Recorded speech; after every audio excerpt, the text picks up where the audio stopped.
Beautiful. 200k almost skill. Now, what can this Pela ult do? 500. This 500k Pela ult wasn't even buffed by any IPC points. Let's try to beat MOC 12 without any DPSs. We're going to use Aventurine and Silver Wolf as our duo DPS team for the first side, and then we're going to go for a hyper carry Pela against Aventurine. Very interesting. Very interesting. So, we got Ranmei's ult up. Now we'll apply it on Aventurine's turn. Ranmei's Light Cone does apply that damage boost, so it will last one extra turn on Aventurine. Can we get a couple of hits on Aventurine for some extra stacks? Not really.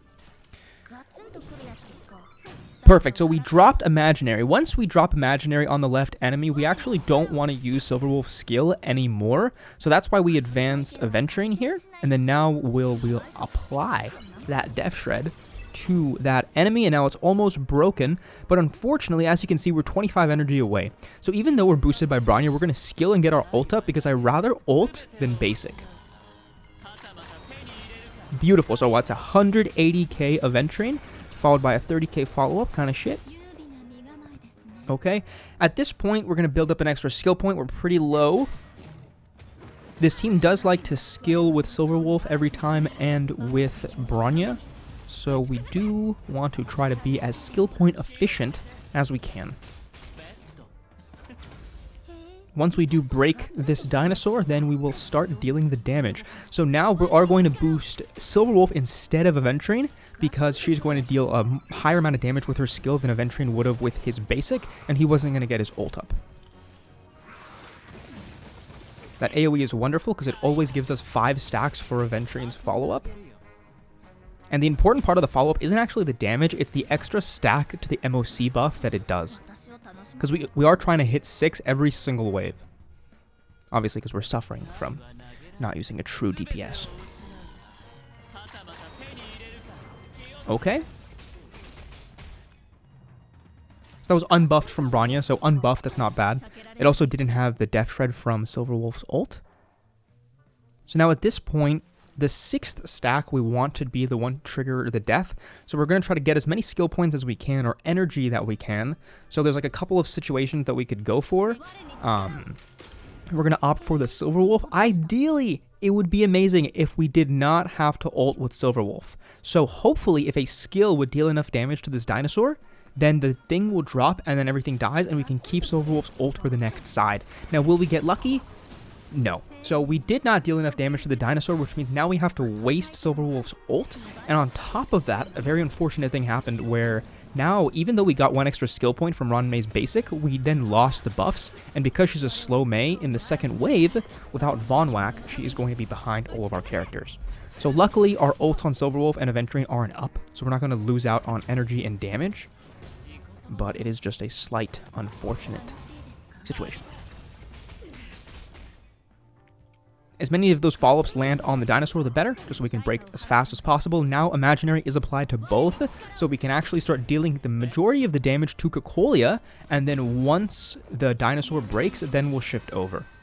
So the weak attacks from Aventurine always go towards the dinosaur. Anything that isn't too buffed always goes towards breaking down the shield. Everything that is buffed goes towards dealing damage to Cocolia or the broken dinosaur.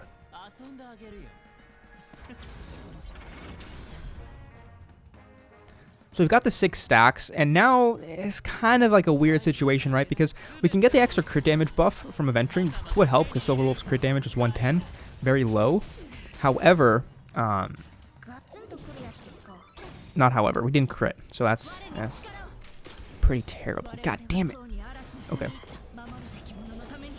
Luckily, we have another turn. So Silverwolf, do your damage, please. Pretty good. I'll take a 182. Now we'll just go after Cocolia now. We are boosted with that 6 stacks of damage boost. That's a 30 extra %. Nice. So we crit again. So that dinosaur is pretty much out of commission.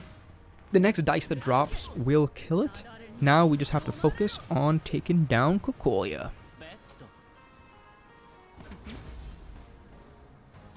She is charging up her ice attack, so hopefully our shield will help us survive. They're kind of low on skill points, so in this team, you always can decide to boost either Silverwolf or Aventurine with no downsides, because they're both faster than Bronya, and very close speeds too. Now, unfortunately, we cannot trigger the dice because that's 5 attacks. If we had gotten an extra turn with, I think we did attack with Silverwolf twice, so yeah. We may have been able to optimize that.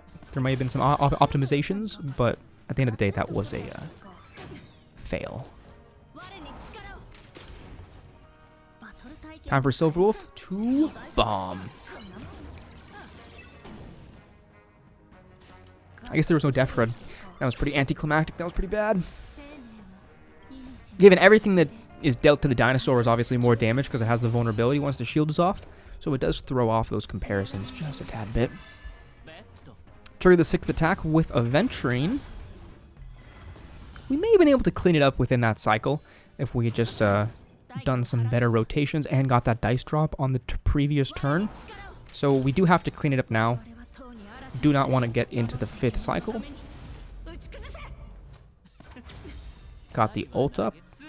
Is weakness broken? So we're going to deal that full amount of damage. And we don't crit. Yes.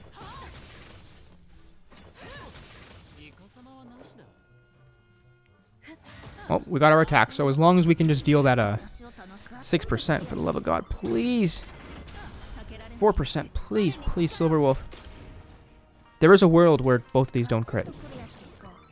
Ooh, ooh. On to Pela. Let's go. Before we get into this run, do join the Discord and subscribe if you're not already. That would be wonderful. Now, into the Pela run we go. Right off the bat, we're going to use Dance, Dance, Dance, take Pela up to max. Now, Pela is a DPS with only 110 max energy, which means that we're going to be able to get these ults up very consistently, not to mention, if she applies a debuff, she gets an extra 8 energy, and every time an enemy gets killed, she gets an extra 5 energy. So, considering that her multipliers are kind of sick, that's a 130 damage right there, Pela is actually quite truly a sub-DPS nihility unit, because her multipliers have no business being as high as they are. Very similar to Zilla, genuinely. Just doesn't obviously self-buff herself, so not a DPS. She debuffs the enemy, which sometimes might genuinely be stronger than buffing themselves. I mean, this team, we're not actually taking advantage of it because we're not using Silverwolf. Silverwolf needed to be on that previous side because the Quantum Weak side, she just needs to be a duo DPS with Aventurine. Just solo Aventurine can only clear it in 5 cycles. At least I was close to 4, but couldn't do it. Beautiful, 200k almost skill. Now, what can this Pela ult do? 500. This 500k Pela ult wasn't even buffed by any IPC points. Did have the MOC buff though, but still, that's some crazy damage.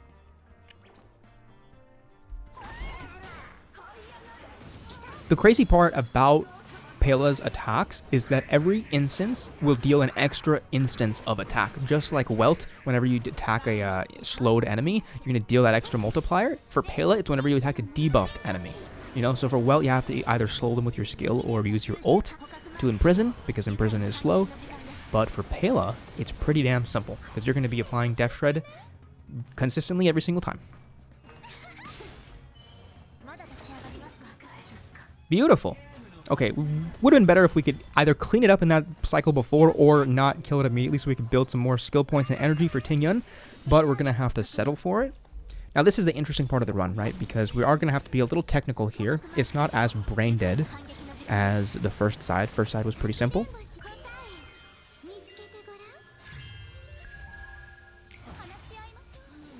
So energy gets sapped. We're at 7 skill points thanks to the ult from Sparkle, but we do need to be careful because Sparkle's not going to get her ult up for another 4 turns. 3 actually, because of Ho-Ho.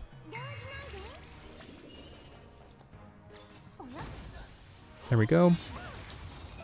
Ho-Ho triggers the ult. We still want to trigger it. Doesn't matter because we need Pela to use her ult. So this energy is going to make Pela have enough energy, so now when she uses her skill, she'll get the ult. Ideally, she could also just not. If we get more than 3, then we don't have to ult, and that's the perfect scenario. Perfect. So 6 points means we can actually save the ult and now deal the extra dice damage because he's only at 5 stacks. So very lucky, actually, that we did not have to use the ult, but in the worst scenario where we did have to pop Pela's ult so she wouldn't get hit, she would get the ult back, but we wouldn't get that 15%. That was a free 15%. Perfect, so we boost up Pela. Now we'll apply the Death Shred. He already has the Ice Res down, so hopefully he doesn't resist. Our effect hit rate's shit. It's okay, pretty good. Now, 150k. I like that. I'm liking that a lot. Dance Dance Dance is very, very helpful in this team because Aventurine is such a fast boss that he'll just get multiple turns. Like, you'll only get one action. Sometimes you won't even get an action, you know? So you do want to make sure that you can boost your characters in front. That way you can use your ult before he saps you. Because if he's constantly sapping your energy, you'll take forever to get your ult up. Given though, now that I think about it, he does hit you quite a bit. So maybe it kind of balances out the energy. He'll sap a little bit, but then he'll give some back. Now at this point, we're 5 stacks. So hopefully a skill and a drop from the MOC buff will take this out. We will Cypher because we were out. Jesus Christ. Okay, that was way more than I thought it was. It was at 5 stacks, so pretty good. So 22 cycles remain and 1 phase of Aventurine to go.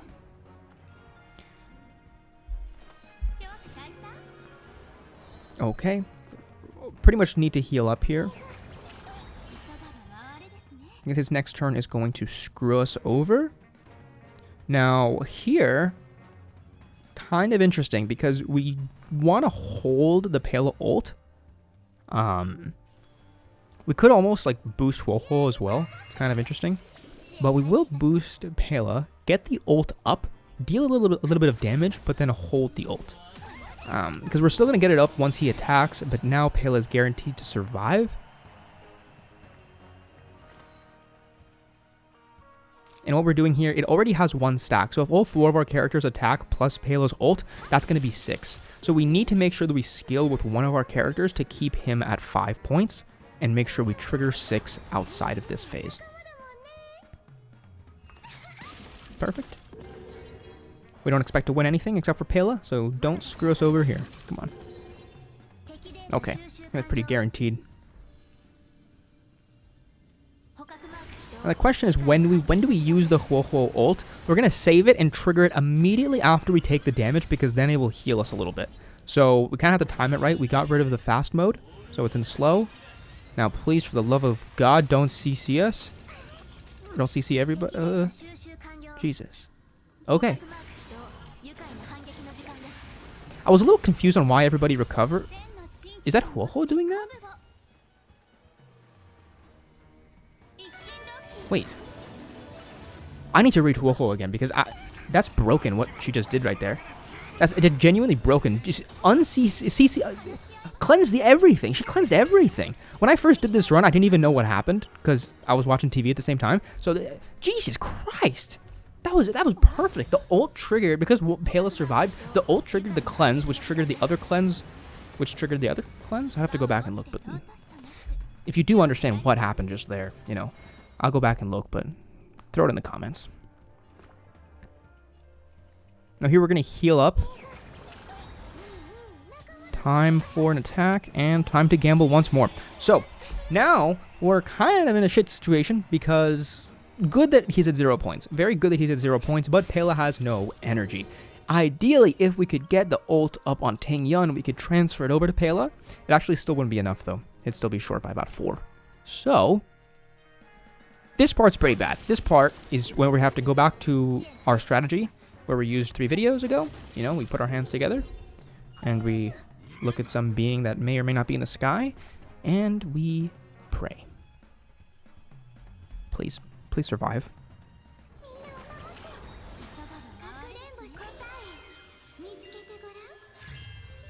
Max at 7 skill points. We have enough skill points to kill everything once this happens. Don't hit Pela. Don't. Oh my god. That was rough. That was rough. That was rough. But we survived. And now, it's time to come back. And not only deal the same amount of damage that he dealt to us, but we're going to tenfold it and get rid of this 42%. We're going to break Aventurine, giving him 0 turns. Let's do it. You will die, Aventurine. You will die. We don't even need to break you. We're just gonna let your own chamber murder you.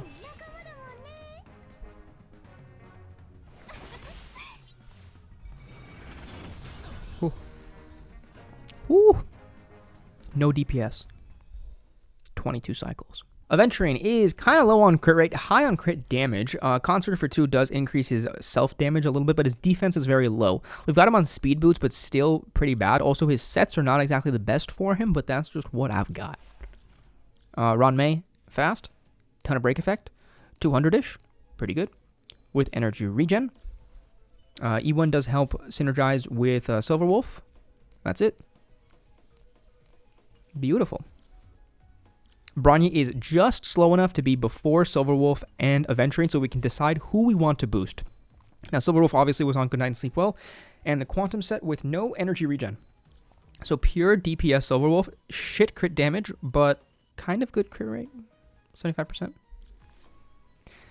Acheron's Light Cone on Pela. You know, also Acheron's set on Pela. I mean, it works wonderfully. Attacks, you know, Sphere just because I have it, you know, but wow, that is a great synergy. Pela, Acheron, beautiful. Super fast Ting Yun. Not the fastest, but fast. And Sparkle is 160-ish. The Dance in the speed does put us up the 160 threshold, so if you do get that 3 or 4 or whatever cycle threshold 160 is good for. I believe it's 1 or 3, you know, but Ho-Ho, Messenger set just to help us survive. You do a wonderful job, Ho-Ho. Thank you. Ho-Ho is actually great for Aventurine because you can get all your characters' ults up before he saps your energy and makes you, you know, lose your energy. So you can trigger your ult a little faster. It's pretty good synergy. That is the no DPS run, MOC 12. We hit in 8 cycles, 4 each side. Let me know what you guys thought. Put it in the comments. If you guys have any other ideas for meme runs such as this, please join the Discord. It's great, seriously. But thanks for watching, and adios.